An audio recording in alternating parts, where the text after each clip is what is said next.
नमस्कार दोस्तों, मैं राहुल आप सभी का मंथन में एक बार फिर से स्वागत करता हूं। आज के इस सेशन के अंतर्गत हम लोग जीएस दृष्टि साइंस 2024 के पार्ट 4 के सेशन को कवर करने वाले हैं। और इस सेशन के अंतर्गत हम लोग मूलतः प्रकाश या लाइट को देखेंगे और ये आने वाले 70वीं बीपीएससी के लिए अत्यंत ही महत्वपूर्ण सेशन होने वाला है। यहाँ से आप लोग के एग्जाम में प्रश्न अवश्य ही पूछे जाते हैं, ये ध्यान रखिएगा। लाइट से प्रश्न हमेशा पूछे जाते हैं प्रत्येक प्रतियोगी परीक्षाओं में, और ये 70वीं बीपीएससी के साथ साथ सभी प्रकार के सभी प्रकार के प्रतियोगी परीक्षाओं के लिए उपयोगी सिद्ध होगा। और ध्यान रखिएगा, ये मूल रूप से एक रिवीजन सेशन है, ये आपको ध्यान में लेकर के चलना होगा। सारे चीज़ों का विस्तार पूर्वक यहाँ पर हम लोग व्याख्या नहीं कर सकते हैं। समय की मांग है कि हम लोग केवल रिवीजन के ऊपर फोकस करें और उसी के माध्यम से हम लोग आगे बढ़ें, ये हमें ध्यान में रखना होगा। तो सबसे पहले प्रकाशिकी या ऑप्टिक्स की बात करते हैं।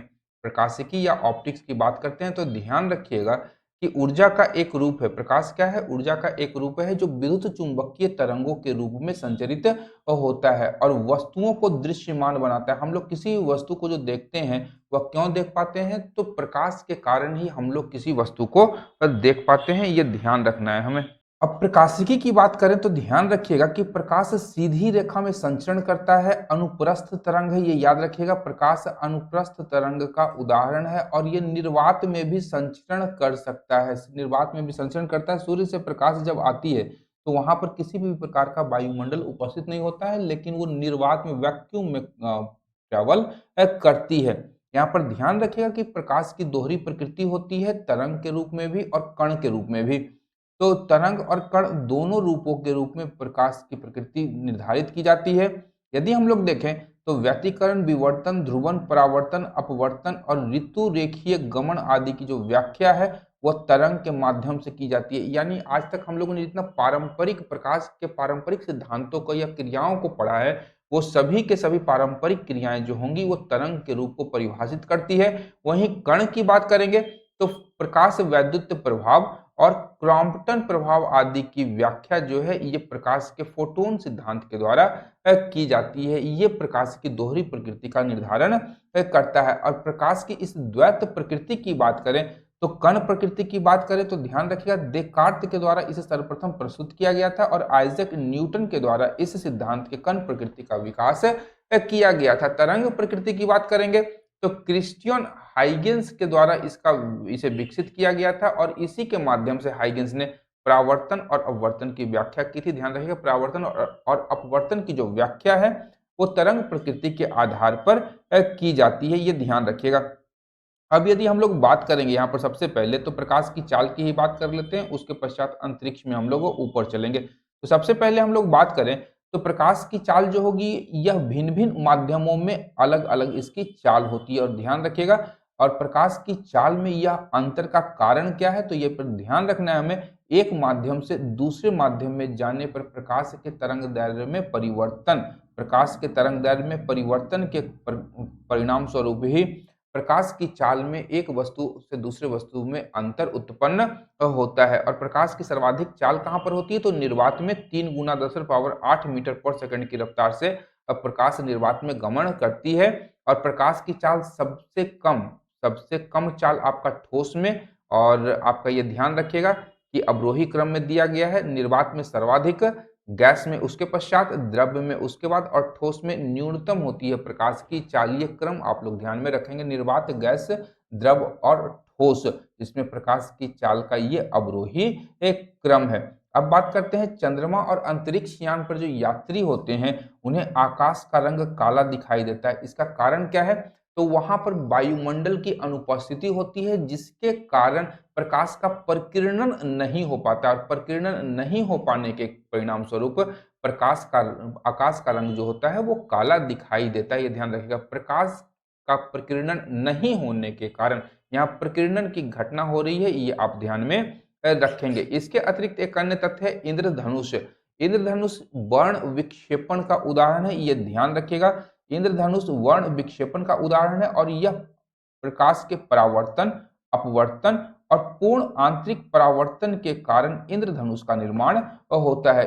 इसके आधार पर यदि हम लोग कहें तो इसका इंद्रधनुष का दो प्रकार हो जाएगा, एक प्राथमिक इंद्रधनुष और दूसरा एक द्वितीयक इंद्रधनुष। दो प्रकार के इंद्रधनुषों का निर्माण होता है वर्षा के उपरांत। और यहाँ पर ध्यान रखिएगा, पहचानेंगे कैसे, तो ऊपर में लाल रंग होगा और नीचे में बैगनी रंग होगा। लाल रंग ऊपर में और बैगनी रंग नीचे प्राथमिक इंद्रधनुष का पहचान है, और द्वितीयक इंद्रधनुष आपका बैगनी रंग ऊपर और लाल रंग नीचे होता है। ये द्वितीयक इंद्रधनुष का निर्माण हो जाएगा, ये द्वितीयक इंद्रधनुष की पहचान है। इसके पश्चात हम लोग बात करेंगे तो इसमें क्या है, तो प्रकाश का वेग अधिकतम कहाँ होता है, निर्वात में हम लोग देख ही चुके हैं। हवा में प्रकाश की चाल किस पर निर्भर करती है, ये बहुत इंपॉर्टेंट है, याद रखिएगा। प्रकाशिक घनत्व ऑप्टिकल डेंसिटी पर हवा में प्रकाश की चाल निर्भर होती है। वहीं जब प्रकाश की किरण सघन माध्यम से विरल माध्यम में गमन करती है तो इसकी चाल क्या हो जाएगी, बढ़ जाएगी। सघन माध्यम से विरल माध्यम में गमन करेगी तो इसकी चाल बढ़ जाएगी। ध्यान रखिएगा, जब भी हम लोग भीड़ भाड़ वाले एरिया में जाते हैं, यानी सघन माध्यम में, सघन सड़कों में जाते हैं, तो हमारी चाल कम जाती है, और जैसे ही हम लोग एकांत एक सड़क पर चल रहे होते हैं तो हमारी चाल बढ़ जाती है। ये चीज आप प्रकाश के साथ में ये उदाहरण ध्यान में रखिएगा। और इसके अतिरिक्त यहाँ पर ध्यान क्या रखना है हमें, कि जब भी प्रकाश सघन माध्यम से विरल माध्यम में प्रवेश करती है तो वह अभिलंब से क्या होगी, वह दूर हट जाएगी। ये ध्यान रखिएगा, अभिलंब से दूर हट जाती है। प्रकाश का उत्सर्जन ऊर्जा की छोटी छोटी इकाइयों या क्वांटा के द्वारा होता है, क्वांटम के द्वारा। ये सबसे पहले मैक्स प्लांक के द्वारा बताया गया था। मैक्स प्लांक ने ही प्रकाश के उत्सर्जन की छोटी छोटी इकाइयों को क्वांटम कहा था। इसके पश्चात यदि हम लोग बात करें तो प्रकाश का परावर्तन अत्यंत महत्वपूर्ण है, और यह ध्यान रखिएगा कि परिभाषा क्या होगी, तो प्रकाश किरणों का वस्तु की सतह पर पड़कर वापस प्रेषित या वापस लौटने का जो घटना है उसे हम लोग प्रकाश का परावर्तन या रिफ्लेक्शन ऑफ लाइट कहते हैं। रिफ्लेक्शन ऑफ लाइट पूर्ण रूप से परावर्तित हो जा रही है। यहाँ पर आपतित किरण एक है, आपतित किरण, और एक अभिलंब है, और एक आपका परावर्तित किरण है। ये तीनों एक ही तल में होंगे। ध्यान रखिएगा, इसका नियम क्या है, तीनों एक ही तल में होंगे। परावर्तन कोण और आपतन कोण दोनों क्या हो जाएगा, बराबर हो जाएगा। ये ध्यान में रखना है। और ये आपतन बिंदु परावर्तक पृष्ठ हो गया, ये सारा कुछ हो गया। तो ध्यान रखिएगा, प्रकाश के परावर्तन के कारण घटने वाली घटना क्या है, तो किसी वस्तु का दिखाई देना। जब हमारे ऊपर कोई प्रकाश किरण गिरती है और जब वो वापस लौटती है तो वो उसके कारण ही हम लोग दिखाई देते हैं। और अगर यहाँ पर हम लोग बना देंगे कि हमारे आर पार यदि प्रकाश की किरण क्रॉस कर गई तो फिर हम दिखाई नहीं देंगे, और मिस्टर इंडिया वाले अनिल कपूर की तरह हम लोग गायब हो जाएंगे। ये ध्यान रखिएगा। वहीं किसी वस्तु के रंग का निर्धारण होता है। यहाँ ध्यान रखिएगा, किसी वस्तु के रंग का निर्धारण भी प्रकाश के अवशोषण या उत्सर्जन के कारण ही होता है।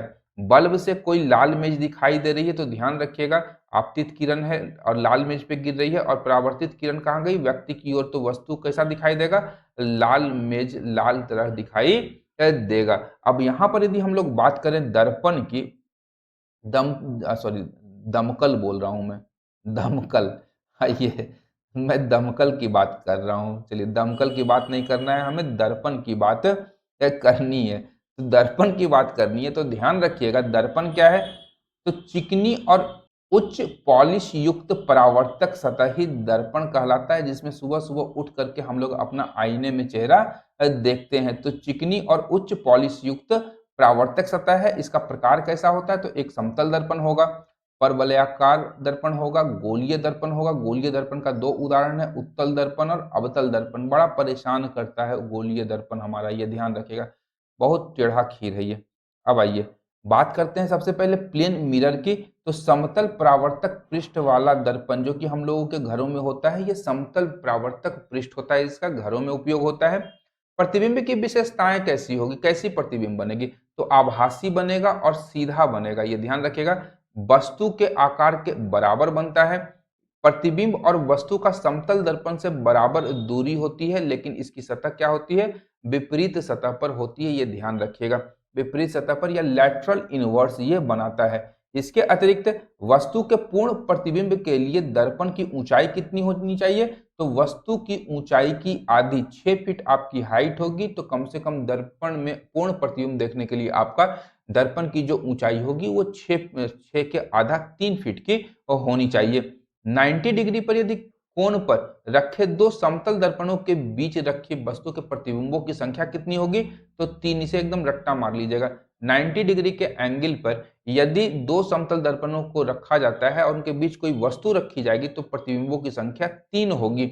वहीं दो समानांतर समतल दर्पणों के मध्य वस्तु को अगर हम लोग रखते हैं तो प्रतिबिंबों की संख्या अनंत हो जाएगी। ये ध्यान रखिएगा, जब हम लोग सैलून में जाते हैं, वहां बाल जब हम लोग कटवाते हैं अपने, तो पीछे एक आईना लगा होता है, दोनों पैरेलली है, और वो क्या होता है, हमारे प्रतिबिंबों की संख्या वहां पे अनंत बन जाती है। और इससे बनने वाला जो प्रतिबिंब होता है ये लैटरल इन्वर्टेड होता है, यानी हमारा दायां प्रतिबिंब का बायां हमारा दाहिना। दाहिना हाथ उठाइएगा हम लोग तो वहां पर बायां हाथ उठता हुआ दिखाई देता है। ये लैटरल इन्वर्स का उदाहरण कहलाता है। उपयोग कहाँ पे हम लोग करते हैं? तो चेहरा देखने के लिए कैलिडोस्कोप में करते हैं, और पेरिस्कोप जो कि आपका पनडुब्बी में पेरिस्कोप का प्रयोग किया जाता है, और बहुरूपदर्शी का प्रयोग कैलिडोस्कोप खेल दिखाने वाले करते हैं कैलिडोस्कोप का उपयोग। अब बात करते हैं गोलीय दर्पण की। दो प्रकार का गोलीय दर्पण होता है। पहला है आपका, यदि गोला को हम लोग काट दें, गोला को अगर हम लोग काट दें तो काटने के पश्चात क्या बनेगा? इस प्रकार का बनेगा। अब इसी को हम लोग या तो अंदर की ओर कलई कर दें या बाहर की ओर इसे रंग कर दें। अंदर की ओर या बाहर की ओर रंग करने पर दर्पणों का प्रकार बनता है। तो उत्तल दर्पण की बात करेंगे, कॉन्वेक्स मिरर की बात करेंगे, तो ध्यान रखिएगा इसे अंदर से इसे रंगा गया है। रजतित परत है। रजत या पारे का लेप हम लोग अंदर साइड की ओर लगा देते हैं, जिसके कारण उभरा हुआ जो तल होता है ये परावर्तक सतह के रूप में काम करता है। ये आपका परावर्तक सतह है, इसे हम लोग उभरा सतह भी कहते हैं। बाहर की ओर उभरी सतह से परावर्तन होता है, इसे ध्यान रखिएगा। अनुप्रयोग कहाँ करेंगे? तो वाहनों के साइड व्यू मिरर में उत्तल दर्पण का प्रयोग करेंगे। स्ट्रीट लाइट्स में करते हैं, आवर्धक लेंस के रूप में करते हैं, मैग्नीफाइंग ग्लास के रूप में, और सन ग्लासेस के रूप में हम लोग कॉन्वेक्स मिरर का प्रयोग करते हैं। वहीं अवतल दर्पण की बात करेंगे, कॉनकेव मिरर की बात करेंगे, तो उभरे हुए सतह को हम लोग क्या कर रहे हैं? लेप लगा करके इसे रंग दे रहे हैं, इसे काला कर दे रहे हैं, जिसके कारण जो अंदर का अंदरूनी सतह है इससे लाइट जो होगी ये परावर्तित हो जाएगी। यानी अंदरूनी सतह परावर्तक सतह होगी किसमें? अवतल दर्पण में। तो यहाँ अनुप्रयोग की बात करेंगे तो टॉर्च की बात करें एवं वाहनों की जो हेडलाइट्स होगी, टॉर्च या वाहनों की जो हेडलाइट्स होगी उसमें हम लोग अवतल दर्पण का प्रयोग करते हैं। दंत विशेषज्ञों द्वारा दांतों के इलाज में किया जाता है। शेविंग दर्पण में जब हम लोग शेविंग करते हैं तो वहां पर हम लोग अवतल दर्पण का प्रयोग करते हैं। सौर भट्टी या सोलर फर्नेस में भी इसका उपयोग होता है। खगोलीय दूरदर्शी और सैटेलाइट डिश में हम लोग अवतल दर्पण का प्रयोग करते हैं। अब गोलीय दर्पण से संबंधित कुछ परिभाषाएं हैं, इसे आप लोग ध्यान में रखेंगे। सबसे पहले अगर हम लोग बात करें तो ध्यान रखिएगा, दर्पण का ध्रुव किसे हम लोग कहते हैं? तो गोलीय दर्पण के परावर्तक तल का मध्य बिंदु क्या होगा? दर्पण का ध्रुव कहलाता है। वक्रता त्रिज्या किसे कहेंगे? गोलीय दर्पण जिस खोखले गोले का भाग होता है उसकी त्रिज्या वक्रता त्रिज्या कहलाती है। वक्रता केंद्र की बात करेंगे तो गोलीय दर्पण जिस खोखले गोले का भाग होता है उसे उसका वक्रता केंद्र कहेंगे। और मुख्य अक्ष किसे कहेंगे? तो गोलीय दर्पण के वक्रता केंद्र तथा उस पर स्थित किसी बिंदु को मिलाने वाली रेखा को उसका मुख्य अक्ष कहेंगे। बीचों बीच ध्रुव से होती हुई गुजर जाती है। फोकस बिंदु क्या होगा?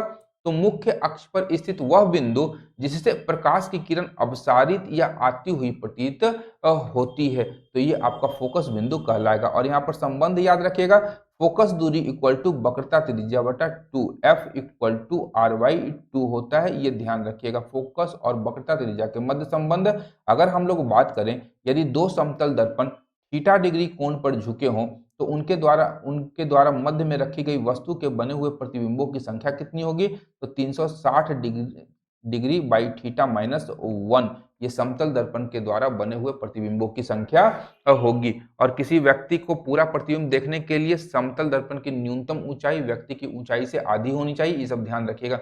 अब दर्पण के द्वारा बने प्रतिबिंबों की स्थिति ध्यान रखिएगा। अवतल दर्पण से जो प्रतिबिंब बनेगा वो वहां पर ध्यान रखिएगा। सबसे पहले अवतल दर्पण की बात करेंगे तो आप हमेशा ध्यान रखेंगे कि उल्टा और वास्तविक प्रतिबिंब बनता है। अवतल दर्पण से बनने वाला जो प्रतिबिंब होगा ये उल्टा और वास्तविक होता है, ये ध्यान रखिएगा।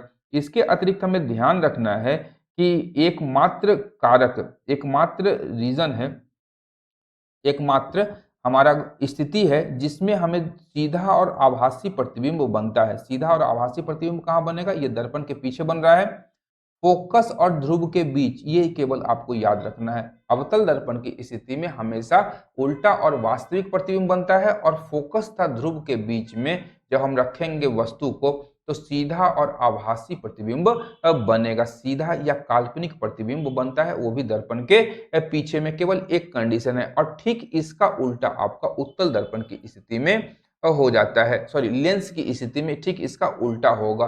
अवतल दर्पण उत्तल लेंस, उत्तल दर्पण अवतल लेंस, तो ये ध्यान रखिएगा।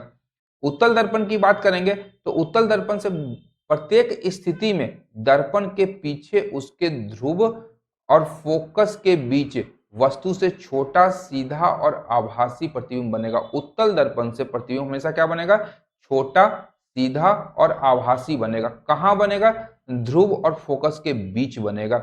दर्पण के पीछे ध्रुव और फोकस के बीच में बनेगा प्रतिबिंब हमेशा छोटा, सीधा और आभासी बनता है। अब गोलीय दर्पण की फोकस दूरी की यदि हम लोग बात करेंगे तो यहाँ पर ध्यान रखिएगा कि गोलीय दर्पण का फोकस दूरी 1/u plus 1/v equal to 1/f होता है। u दर्पण से वस्तु की फोकस दूरी और v दर्पण से प्रतिबिंब की फोकस दूरी हो गई और f जो है दर्पण की फोकस दूरी कहलाती है। प्रतिबिंब का रेखीय आवर्धन की बात करेंगे तो m इक्वल टू प्रतिबिंब की लंबाई बटा वस्तु की लंबाई, तो प्रतिबिंब की दूरी बटा वस्तु की दूरी, ये ध्यान रखिएगा। प्रतिबिंब की लंबाई वस्तु की लंबाई और प्रतिबिंब की दूरी बटा वस्तु की दूरी प्रतिबिंब का रेखीय आवर्धन कहलाती है। अब लेंस की बात करें तो ध्यान रखिएगा, हम लोग एक ही ओर देख रहे थे। गोलीय दर्पण की बात करेंगे तो एक ही ओर था, एक कटा हुआ था, लेकिन इसमें एक और सतह हम लोग ऐड कर देंगे तो ये हमारा लेंस कहलाएगा। लेंस यहां पर ध्यान रखिएगा कि दो पृष्ठों से घिरा हुआ एक समांग पारदर्शी माध्यम होता है। इसमें एक या दोनों पृष्ठ वक्रीय हो सकते हैं, या तो एक पृष्ठ होगा या दोनों पृष्ठ वक्रीय हो सकते हैं या वक्र रूप में हो सकता है। द्विउत्तल लेंस की बात करेंगे, बाई कॉन्वेक्स लेंस की, तो ये ऐसा होगा। उतलावतल लेंस की बात करेंगे तो कॉन्वेक्स कॉन्केव लेंस होगा। उभयावतल की बात करेंगे तो वाइनो कॉन्केव होगा, वायो कॉन्केव लेंस होगा। अब तलोत्तल लेंस की बात करेंगे तो कॉन्केव कॉन्वेक्स लेंस होगा और यहीं पर आपका प्लेनो कॉन्वेक्स लेंस होगा। एक तरफ आपका क्या है? ये प्लेन है, एक प्लेन है यहाँ पे, ये आपका प्लेनो कॉन्वेक्स लेंस कहा जाता है। अब बात करेंगे उत्तल लेंस की, तो उत्तल और अवतल लेंस इन्हीं से प्रश्न हमारा पूछा जाता है अक्सर, तो ध्यान रखिएगा। एक केंद्र पर मोटा होता है। उत्तल लेंस की हम छू करके पहचान कैसे करेंगे? ये केंद्र पर कैसा होगा? तो ये मोटा होगा, लेकिन किनारों पर क्या हो जाएगा? ये पतला होगा। और ठीक इसके विपरीत आपका अवतल लेंस हो जाएगा। अवतल लेंस केंद्र पर पतला और किनारों पर मोटा होता है, ये ध्यान रखना है। इसे हम लोग अभिसारी लेंस के रूप में जानते हैं, कन्वर्जिंग लेंस के रूप में, या द्विउत्तल लेंस या वायो कॉन्वेक्स लेंस के रूप में इसे हम लोग जानते हैं। उपयोग क्या करेंगे? तो माइक्रोस्कोप में इसका उपयोग करते हैं, कैमरा में करेंगे, दूर दृष्टि दोष या हाइपरमेट्रोपिया के सुधार के लिए या उपचार के लिए आपका उत्तल लेंस का प्रयोग किया जाता है। वहीं दूरबीन में भी हम लोग उत्तल लेंस का प्रयोग करते हैं। वहीं अवतल लेंस की बात करेंगे तो ध्यान रखिएगा कि केंद्र पर यह पतला होगा परंतु किनारों पर यह मोटा होता है। किनारों पर यह मोटा होता है, केंद्र पर पतला होता है। इसे हम लोग अपसरित प्रकाश की किरणों को अपसारित फैला देता है, यह ध्यान रखिएगा। इसीलिए डाइवर्जिंग लेंस या अपसारी लेंस भी कहते हैं, या उभयावतल भी लेंस भी इसे कहा जाता है, बायो कॉन्केव लेंस भी इसे कहा जाता है। उपयोग कहाँ करेंगे? तो निकट दृष्टि दोष के इलाज में करेंगे, वाहनों की हेडलाइट में और स्ट्रीट लैंप्स में हम लोग अवतल लेंस का प्रयोग करते हैं। लेंस की क्षमता की यदि हम लोग बात करेंगे, लेंस की क्षमता की यदि बात करेंगे तो इसे हम लोग डायोप्टर में मापते हैं। ध्यान रखिएगा, लेंस की क्षमता को अक्सर हम लोग डायोप्टर में मापते हैं और लेंस की क्षमता P equal to power equal to 1/f होता है। पावर इक्वल टू 1/f, यह मीटर में होगा। f आप ध्यान रखिएगा, इकाई डायोप्टर इसकी कही जाती है। लेंस की क्षमता की इकाई डायोप्टर कहलाती है।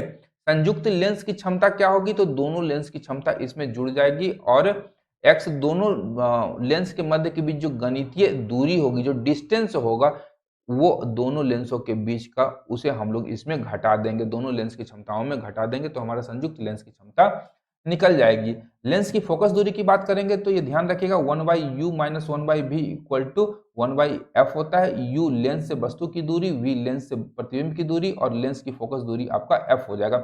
प्रकाशिकी यंत्र की बात करेंगे तो लेंस और दर्पण की सहायता से निर्मित उपकरण कौन कौन से हैं? तो सरल सूक्ष्मदर्शी है। इसे छोटी वस्तुओं को बड़े प्रतिबिंबों के रूप में हम लोग देख सकते हैं। और आवर्धन क्षमता की बात करेंगे सरल सूक्ष्मदर्शी की, तो 1 इक्वल टू 1 प्लस dy/f होता है। और d क्या है? स्पष्ट दृष्टि की न्यूनतम दूरी, जो कि आपका 25 सेंटीमीटर है। d स्पष्ट दृष्टि की न्यूनतम दूरी है 25 सेंटीमीटर। f उत्तल लेंस की फोकस दूरी है। दूरबीन हम लोग बनाते हैं आकाशीय पिंडों या दूर स्थित पृथ्वी पर स्थित वस्तुओं को स्पष्ट रूप से देखने के लिए दूरबीन का प्रयोग करते हैं, और इसमें हम लोग लेंस और दर्पण दोनों का प्रयोग करते हैं। अब आते हैं प्रकाश का अपवर्तन, रिफ्रैक्शन ऑफ लाइट।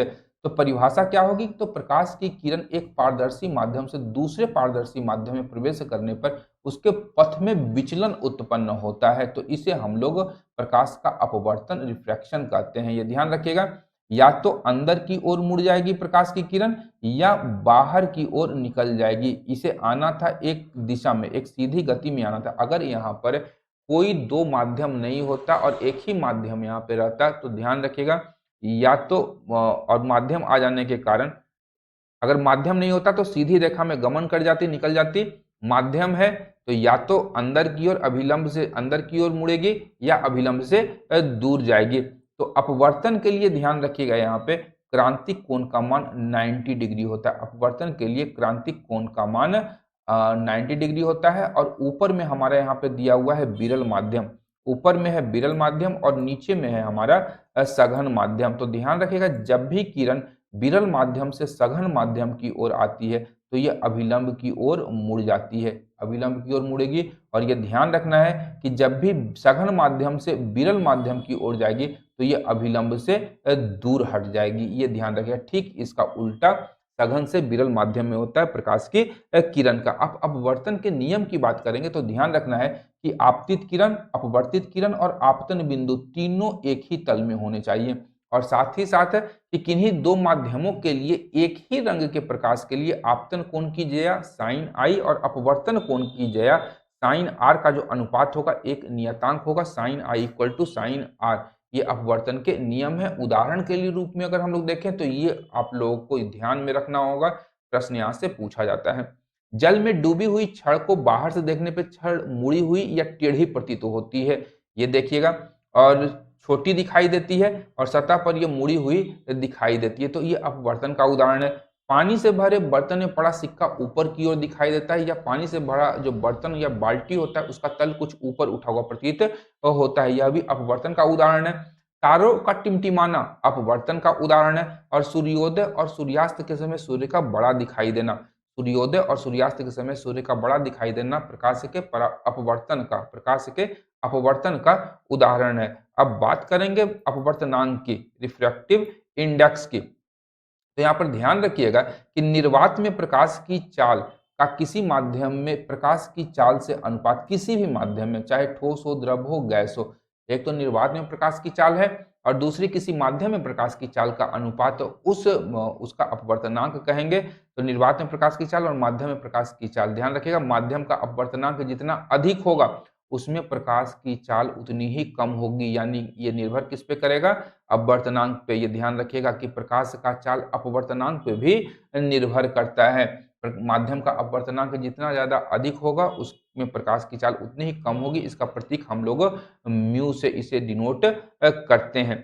क्रांतिक कोण यहाँ पर ध्यान रखना है हमें कि सघन माध्यम में बना वह आपतन कोण जिसके लिए विरल माध्यम में संगत अपवर्तन कोण का मान 90 डिग्री हो, वह क्रांतिक कोण कहलाता है और इसे C से डिनोट किया जाता है। यहाँ पर ध्यान रखिएगा कि कुछ पदार्थ के माध्यमों का अपवर्तनांक और उनका क्रांतिक कोण, तो ध्यान रखिएगा जल का अपवर्तनांक 1.33 होता है और सर्वाधिक आपका हीरा का होता है। सबसे ज्यादा हीरा का होता है अपवर्तनांक 2.42। और यहाँ पर विभिन्न माध्यमों में प्रकाश की चाल यहाँ पर दी गई है, ये भी आपको ध्यान में रखना होगा। सर्वाधिक आपका जल में होता है, सर्वाधिक आपका निर्वात में होता है, उसके पश्चात आपका जल में, फिर तारपीन के तेल में, यानी लगातार घटता जा रहा है। नाइलॉन, रॉक साल्ट और हीरा, हीरा में भी आपका कम हो जाता है प्रकाश का चाल। क्यों? तो अपवर्तनांक हीरा का अधिक है, जल से अधिक है अपवर्तनांक, ये ध्यान रखिएगा। अब यहाँ पे अगर हम लोग बात करें पूर्ण आंतरिक परावर्तन किसे कहेंगे, और इसी पर ऑप्टिकल फाइबर काम भी करता है। तो पूर्ण आंतरिक परावर्तन किसी सघन माध्यम से विरल माध्यम में जाने वाली प्रकाश किरण की आपतन कोण क्रांतिक कोण से यदि अधिक हो जाती है तो किरण का सघन माध्यम के पृष्ठ से परावर्तित होकर वापस उसी माध्यम में लौट जाती है, यानी 90 डिग्री से अधिक का मान हो गया अपवर्तन कोण का। यह ध्यान रखिएगा कि किसी सघन माध्यम से विरल माध्यम में जाने वाली प्रकाश किरण हेतु आपतन कोण क्रांतिक कोण से अधिक होने पर विरल का सघन माध्यम के पृष्ठ से परावर्तित होकर उसी माध्यम में किरण का सघन माध्यम के पृष्ठ से परावर्तित होकर उसी माध्यम में लौट जाना क्या कहलाएगा? प्रकाश का पूर्ण आंतरिक परावर्तन। विरल माध्यम से प्रकाश से ध्यान रखिएगा, सघन माध्यम नीचे है, सघन माध्यम से किरण जा रही है विरल माध्यम की ओर, लेकिन क्रांतिक कोण का जो मान था 90 डिग्री का मान ये इससे अधिक हो गया तो किरण वापस अपने ही माध्यम में परावर्तित हो जाती है। इसी के माध्यम से हम लोग ऑप्टिकल फाइबर वगैरह का उदाहरण यहाँ पर देख सकते हैं, उसे रख सकते हैं। उपयोग कहाँ करेंगे या उदाहरण कहाँ है? तो मृग मरीचिका का निर्माण, रेगिस्तानों में मृग मरीचिका का निर्माण पूर्ण आंतरिक परावर्तन का उदाहरण है। या गर्मियों में जब हम लोग हाईवेज पर ट्रैवल करते हैं तो दूर सड़क पे हमें पानी ऐसा प्रतीत तो होता है, ये पूर्ण आंतरिक परावर्तन का उदाहरण है। हीरे का चमकना, जहां पर ध्यान रखिएगा चमकने वाली घटना होगी, चमकने वाली घटना होगी वहां पर पूर्ण आंतरिक परावर्तन काम कर रहा होता है, ये ध्यान रखिएगा। जहां पर चमकने वाली घटना होगी, कांच के चटके भाग का चमकना, कांच यदि टूट जाता है तो वहां पर चमकने लगता है, तो वहां भी पूर्ण आंतरिक परावर्तन होता है। एंडोस्कोपिक में उपयोग करते हैं हम लोग अंदर गले में, या फिर हार्ट वगैरह में जो ब्लॉकेज होता है, नस में जो ब्लॉकेज होता है उसको उसके ऑपरेशन के लिए एंडोस्कोपी का प्रयोग करते हैं। ऑप्टिकल फाइबर आदि पूर्ण आंतरिक परावर्तन के सिद्धांत पर कार्य करता है। अब प्रकाश का प्रकीर्णन की बात करें तो छिटकना, प्रकीर्णन मतलब सीधा जानिएगा छिटकना, छिटक गया। तो माध्यम में निहित विभिन्न पदार्थों के कणों से टकराकर प्रकाश का सभी दिशाओं में फैलना प्रकाश का प्रकीर्णन है, छिटक गया। विभिन्न माध्यमों से टकराया और वो क्या हो गया? छिटक गया। कण है, धूल कण है, बादल है, धुएं के कण है, एरोसोल के कण है, विभिन्न कणों से टकराकर प्रकाश इधर उधर छितर गया तो ध्यान रखिएगा प्रकाश का प्रकीर्णन कहलाएगा। और प्रकाश का प्रकीर्णन डायरेक्टली प्रोपोर्शनल व्युत्क्रमानुपाती किसका होता है? 1/तरंगदैर्घ्य का पावर 4, 1/तरंगदैर्घ्य पर पावर 4 होता है आपका प्रकाश का प्रकीर्णन का प्रकाश का प्रकीर्णन व्युत्क्रमानुपाती होता है। और इसी के कारण हम लोग देखते हैं कि आकाश और समुद्र का रंग कैसा दिखाई देता है? नीला दिखाई देता है। सूर्योदय और सूर्यास्त के समय सूर्य का लाल दिखाई देना किसका उदाहरण है? प्रकाश का प्रकीर्णन का। अब यदि मैं पूछूं आप लोगों से कि पानी का रंग कैसा है, समुद्र के पानी का रंग, तो उसका आंसर क्या होगा? नीचे कमेंट बॉक्स में आप लोग कमेंट कर सकते हैं। बड़ा इंटरेस्टिंग प्रश्न है ये, और बड़ा उत्तर भी इंटरेस्टिंग आने वाला है आप लोगों की ओर से। तो प्रकाश का व्यतिकरण, इंटरफेरेंस ऑफ लाइट क्या है? तो ध्यान रखिएगा समान आवृत्ति की दो प्रकाश तरंगों के किसी माध्यम में समान दिशा की ओर गमन करने पर उनके अध्यारोपण के फलस्वरूप प्रकाश की तीव्रता में परिवर्तन की परिघटना प्रकाश का व्यतिकरण कहलाती है। दो बल्ब हम अपने कमरे में जला दिए और दोनों से प्रकाश निकल रहा है, दोनों से प्रकाश निकल रहा है, दो प्रकाश तरंगों के, ठीक है। तो यहाँ पर ध्यान रखिएगा कि दोनों तरंगे एक दूसरे के ऊपर जब चढ़ जाएंगी तो उससे या तो प्रकाश की तीव्रता वहां पे बढ़ जाएगी या प्रकाश की तीव्रता वहां पे घट जाएगी। ये दो प्रकार का होता है व्यतिकरण, एक आपका संपोषी व्यतिकरण और एक आपका संपोषी और एक विनाशी व्यतिकरण। संपोषी व्यतिकरण में तीव्रता बढ़ जाती है और विनाशी व्यतिकरण में तीव्रता घट जाती है। उदाहरण के लिए अगर हम लोग बात करेंगे तो प्रकाश के व्यतिकरण का दो उदाहरण है। उदाहरण है यहाँ पे साबुन के बुलबुलों एवं जल की सतह पर रंगीन दिखना। अब यहाँ पर ध्यान रखिएगा कि ऊपर मैंने बताया था कि आपका पूर्ण आंतरिक परावर्तन, जहां भी चमकने वाली घटना देखिएगा, जहां चमका आपका पूर्ण आंतरिक परावर्तन हो गया, और जहां पर कलरफुल रंगीन दिखा तो वहां पर व्यतिकरण का उदाहरण आ गया। सीडी डीवीडीज हमें रंगीन दिखाई देती है, क्यों? तो प्रकाश का व्यतिकरण वहाँ पे हो रहा है, या साबुन के बुलबुलों एवं जल की सतह पर फैले तेल जो है वो रंगीन दिखाई देते हैं। क्यों? तो प्रकाश के व्यतिकरण के कारण। अब आते हैं प्रकाश का वर्ण विक्षेपण। जब हम लोग प्रकाश को प्रिज्म के माध्यम से होकर के गुजारते हैं तो वो 7 रंगों में टूट जाती है, विविध ग्योर में टूट जाएगी, विविध ग्योर में टूट जाएगी। हिंदी में बैनिया पिनाला, बैगनी, जामुनी, नीला, हरा, पीला, नारंगी, लाल, विविध ग्योर में ये टूट जाती है, ध्यान रखिएगा। और इंद्रधनुष की बात करेंगे तो इंद्रधनुष के रंगों का क्रम क्या है? विविध ग्योर, ये ध्यान रखिएगा। अभी हम लोगों ने इंद्रधनुष को देखा था, और ये ध्यान रखिएगा इंद्रधनुष का रंग कैसा था? यहाँ पे याद रखिएगा, प्राथमिक इंद्रधनुष ऊपर में लाल और आधार पर बैगनी, ये ध्यान रखिएगा। इंद्रधनुष के रंगों का क्रम है विविध ग्योर, ये ध्यान रखिएगा, बहुत इंपॉर्टेंट है। और प्रिज्म में बैगनी रंग नीचे और लाल रंग सबसे ऊपर होता है। इसका जो वर्ण विक्षेपण होगा लाल का सबसे कम होता है, ये ध्यान रखना है। यहाँ पे अब हम लोग बात करें लाइट फिडेलिटी, लाइ की बात करेंगे। सबसे पहले लाइट फिडेलिटी फुल फॉर्म याद रखिएगा। लाइ का विस्तृत रूप क्या है? Light Fidelity. और लाइ वायरलेस ऑप्टिकल नेटवर्किंग तकनीक पर कार्य करती है। लाइ द्वारा हम लोग देखते हैं कि 10 जीबी पर सेकंड डेटा को 1 किलोमीटर की परिधि में आसानी से भेज सकते हैं। 10 जीबी प्रति सेकंड डेटा को 1 किलोमीटर की परिधि में भेज सकते हैं। रंग यहाँ पर ध्यान रखिएगा, 3 प्रकार के रंग होते हैं। मूल रंग आपका लाल, नीला और हरा, RGB, रामगोपाल वर्मा, याद रखिएगा, RG आपका वायलेट, आपका ब्लू, नीला, ब्लू हो गया, नीला। तो RGB से याद रखिएगा रामगोपाल वर्मा, याद रखिएगा प्राथमिक रंग है रामगोपाल वर्मा, RGB, बी से नीला। द्वितीयक रंग की बात करेंगे तो बैगनी, पीला और नारंगी। और पूरक रंग, दो रंगों को जब हम लोग मिलाएंगे तो सफेद रंग प्राप्त होता है। दो रंगों को जब मिलाएंगे तो सफेद रंग प्राप्त होता है। ये वाला डायग्राम आप लोग याद रखिएगा, ये वाला डायग्राम याद रखिएगा।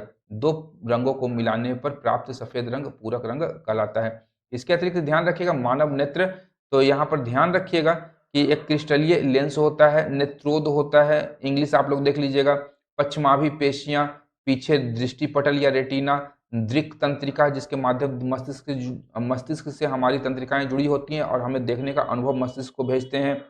कचाव द्रव भरा होता है, बीच में फ्लूइड होता है, एक स्वच्छ मंडल है, परितारिका है, पुतली आगे हमारी सफेद वाली, नेत्रोद हो गया आगे में जो सॉरी नेत्रोद सफेद वाला हो गया, आगे सफेद जो पूरा होता है, काली वाली पुतली हो गई। तो ये हमारे आंखों का ये है। अब दृष्टि दोष की बात करेंगे तो निकट दृष्टि, दूर दृष्टि, जरा दूरदर्शिता, अबिंदुकता, वर्णांधता, ये आपका जेनेटिक रोग है, रंगों में भेद नहीं कर पाता और मूल रूप से लाल और हरा रंग की पहचान वर्णांधता से पीड़ित व्यक्ति नहीं कर पाता है। निकट दृष्टि दोष की बात करेंगे तो दूर की वस्तु को नहीं देख पाता है। निकट दृष्टि दोष में निकट की वस्तु को देख पाते हैं लेकिन दूर की वस्तु को नहीं देख पाएंगे।